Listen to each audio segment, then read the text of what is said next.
All right, good morning, friends. It's Tuesday, and it's going to be another great day. Man, what a great week so far, right? Last night I had two of my older grandkids in, and my son, Jackson, who'd been gone for like a bazillion days, up in the mountains or whatever. He came home, so it was just kind of nice to reconnect. Tonight, going to go watch some flag football. It's always fun to do up in Aniana, and so we got that going on, and hope your life's going well as well. So we're in the book of First Peter, kind of walking our way through this, and man, how powerful it's been. Just looking at the truths that flow through here. So just kind of review and catch us up with where we are. We're going to look at verse 13 to 16 today. So if you got a Bible or however it is you do that, whatever online equipment or gadgets you got, 1 Peter 1:13 through 16. And let me kind of get us there. So Peter is writing at a time when the church is in intense persecution. I mean, it's about to get as bad as it has been. There's the Roman persecution that's going on. Nero was evil and creative in torture, and so that's beginning to press in. He's the Colosseums will be approaching. There's and all the lions and all that you see in the pictures of Rome and the gladiators and Christians and all of that. So we're beginning to move into that, and so the Christians are they've scattered in different places by virtue of the Jerusalem persecution, having made their way to Rome and to other places in the provinces where the apostles have gone and preached the gospel, and it's flourished. And so in the midst of that, there's great persecution. And so life is difficult for the people that Peter's writing to, his followers. It was difficult for Peter. Peter isn't long for this world as he writes this. He may live another couple of years before he and history says his wife as well were crucified. So that's the story of where we are. So all that persecution, and so Peter writes to encourage them to live holy lives in the midst of all of that, not to lose heart. So we saw that how it moves progressively through there. He speaks of the fact that they have this living hope, and he jumps off right into praising God for this incredible inheritance that's ours in the future. And so he speaks of that, and then he talks about this living hope. And I love that phrase, living hope. It's not a dead hope. It's not a stale hope. It's living. We are hoping for life. We're hoping for to see the resurrected Christ, the living Christ. And so those are the things that he speaks about. He speaks about an inheritance and all that we have treasured up and stored up for us in the future. And I think when hard times come, it's probably true of you, because I know it is for me. When difficulties come, there's this mindset that goes, yeah, I'm ready, right? We've talked about that already. So then he tells us that trials prove the genuineness of our faith. That it reminds us of as we go through these trials, it purifies us. It removes the stuff, right? When hard times come, we tend to want to hunker down, and we tend to want to push things away so that we can find some sort of safety. And he says that this at the core of that is the gospel, and that's what we looked at yesterday as he spoke of all of the richness that's in the gospel, and how all of the Old Testament prophets geared themselves toward that, and how we get to look back on that. So today, having given those truths, those are statements of fact that Peter's given to us. There's a living hope. There's an inheritance for us. This salvation that is ours is central to everything in the scriptures, and in fact everything in life points from before the cross, pointed to the cross. From that point and the resurrection, we look back on that and live for yet another future hope of Christ's return. And so he says today, therefore. And so he's saying, listen, in the midst of all of that, and knowing that you're being persecuted and difficulty comes, he says, therefore, with minds that are alert and fully sober, set your hope on the grace to be brought to you when Jesus Christ is revealed. So he says this now, therefore, this is where he's moving into commands. So, right, there were facts, and now in light of those facts, this is how he wants us to live. This is how we who are Christ's followers ought to live. So we're alert mentally.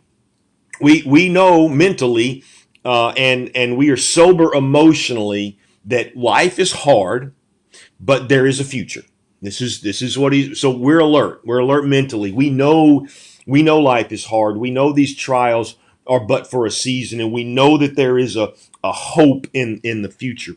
And so he says, with your mind alert mentally, right? So whatever, listen, we're in some trials ourselves, right? It may not be persecution, but life's hard right now.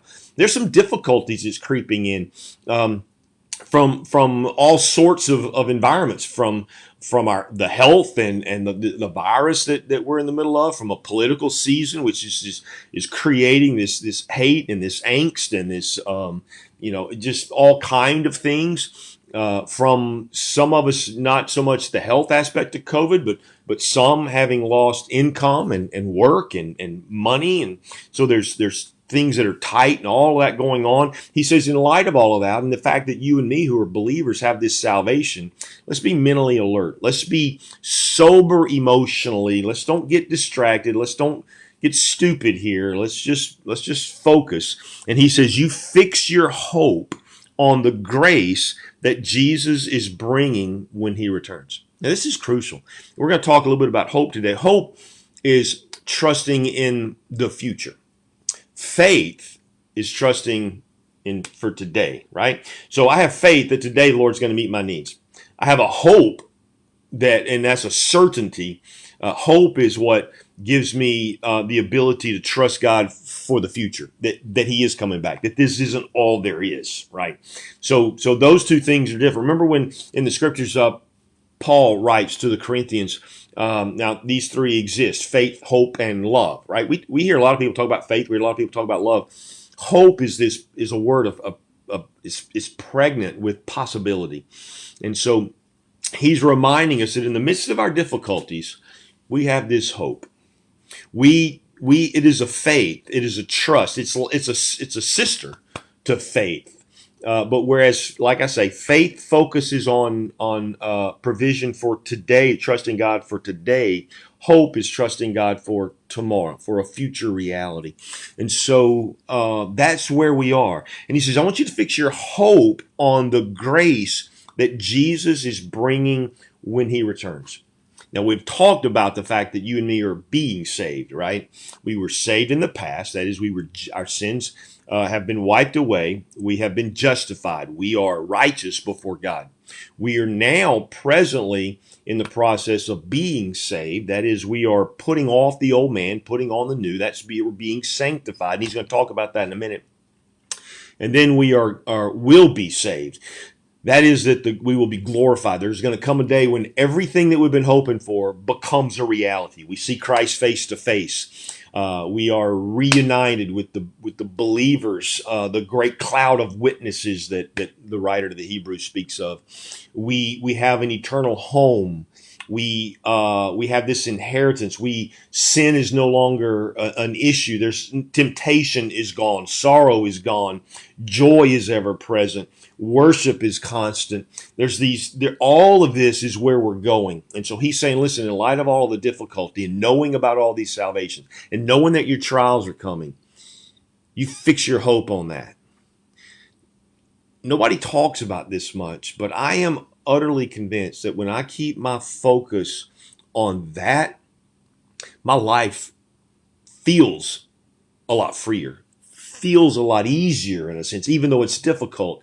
There's this pain that you work through, much like when you're working out, where you have this hope that, hey, I'm gonna be more healthy if I do this, and so you keep that in mind, and you get on a scale and you lose a little weight, and your heart rate's a little better, and you begin to say, okay, well, it begins to get easier to do that.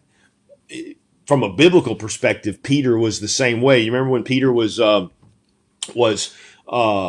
asked to walk on, he said, Lord, command that I walk on the water, and he does so, right? And when he fixed his hope on what was in front of him in the future, where he saw Christ standing at a distance, when he focused on that, he could do anything. He could walk on that water.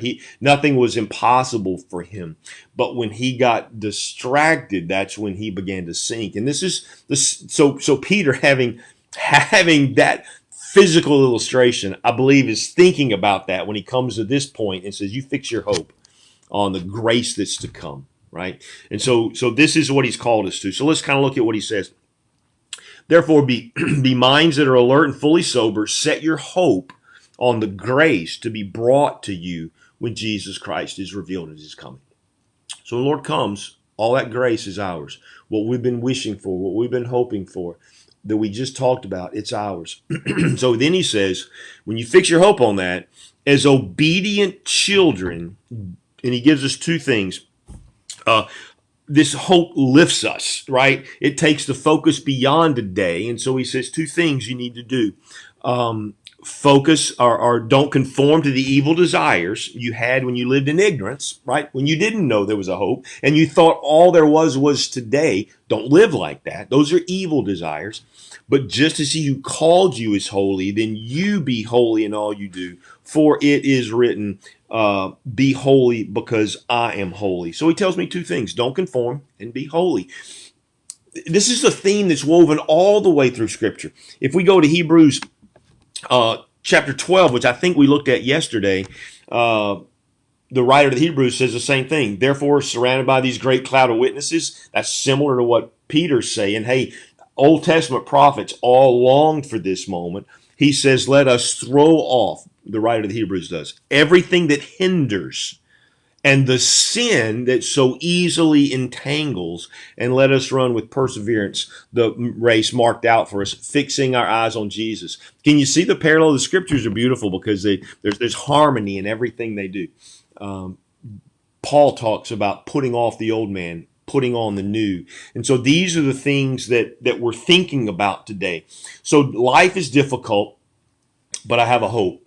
I have a future hope. It lifts me beyond today. I believe that God has better for me, that the best is yet to come, not in this life, but the one to come. And in light of that, I'm going to fix my hope on Jesus. I'm going to fix my hope on the grace that he's going to give to me. And I will use that as a motivation not to let my evil desires get the best of me. I'm not going to conform to this world.